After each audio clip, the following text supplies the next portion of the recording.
Le salon du livre de Bondu, dans la banlieue de Lille, s'est déroulé le mieux possible, ce qui signifie dans des conditions pas vraiment optimales. Il faut dire, à la décharge des organisateurs, qu'ils avaient dû s'installer dans un bâtiment communal au lieu de l'habituelle salle Poher en travaux, ils y retourneront l'année prochaine, et que le chauffage était peu présent, sinon inexistant, le samedi en tous les cas, ce qui explique les manteaux et écharpes qu'arborent les visiteurs et les auteurs. Ceci dit, Chloé Delis avait un beau stand extrêmement bien placé et le public était présent malgré le froid polaire qui régnait à l'extérieur. Un reportage de Martine Delis-Snad réalisé dans de mauvaises conditions de son, la fois n'ayant pas de point presse. Une idée à creuser peut-être pour 2014. Bonjour madame. Un grand merci de nous accueillir ainsi sur le site de Bondu dans le cadre de la foire au livre. Ça fait combien d'années que cette foire au livre existe? C'est la 15e année madame. C'est vous qui en êtes l'instigateur? Oui, tout à fait. Et qu'est-ce qui fait que dans la vie tout à coup on a envie de dire après tout à Bondu on va installer une foire? On était quelques amis qui étions passionnés de lecture, de littérature et on organisait un concours littéraire. Et puis le soir d'une remise de prix, avec une personne du Furet du Nord qui nous a dit « Mais pourquoi vous ne feriez pas un salon du livre à Bondu ?» Vous avez des écrivains qui participent à votre concours, que vous accueillez lors de la soirée, une petite soirée avec de la musique, et puis vous devriez faire un salon du livre. Et on s'est lancé. Et vous êtes aussi, il faut le reconnaître, dans un milieu privilégié, en ce sens qu'au départ, quand même, ça apporte la foule. Ah, au départ, le public du premier salon du livre, c'était un public essentiellement bondois. Et puis ensuite, et après, petit à petit, le salon est devenu métropolitain, puis maintenant un petit peu plus large, puisqu'on a beaucoup de visiteurs belges, notamment, et des gens qui viennent même hors de la région.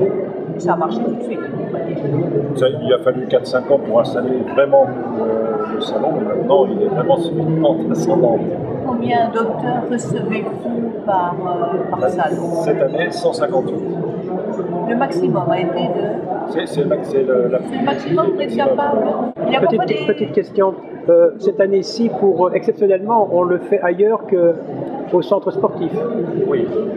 Il y a une raison particulière à ça? Oui, il y a une raison particulière en ce sens que la salle Poher où se passait le salon jusqu'à présent est en travaux pour l'étendre. Donc le prochain salon du livre se passera certainement dans la nouvelle salle qui sera beaucoup plus grande.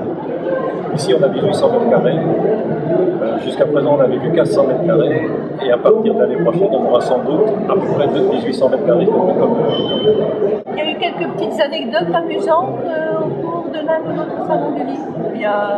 Ça reste non, il n'y a pas vraiment d'anecdotes. Il y a quelquefois le temps qui est une vraie anecdote. Ah oui. On a eu une année la neige pendant le salon. On a failli en avoir. Là, on a eu, j'allais dire de la chance, mais on a eu de la neige pendant la préparation du salon, ce qui a posé de gros problèmes de logistique, vous en doutez, parce que pour le jour d'installation, la moitié du personnel et la moitié des prestataires extérieurs étaient absents, bloqués sur les routes, bloqués sur les autoroutes, bloqués à la frontière. Donc j'avoue que j'ai eu quelques angoisses. Je comprends. Il faut combien de temps pour organiser un salon comme ça? Ça vous prend toute l'année? C'est toute l'année. Dès qu'on a fini le salon, on laisse passer un mois environ, on fait une séance de débriefing. En tout cas, c'est un salon d'exception qui est bien mis à l'honneur, qui est envié, mais toute la cheville ouvrière dont vous en êtes le patron le mérite. On vous remercie. On vous souhaite beaucoup de chance pour la suite. Merci madame. Et puis une bonne continuité. Espérons que ça durera encore très longtemps. J'espère aussi. C'est la preuve que le livre et la littérature intéresseront toujours les gens. Et c'est mon vœu le plus cher.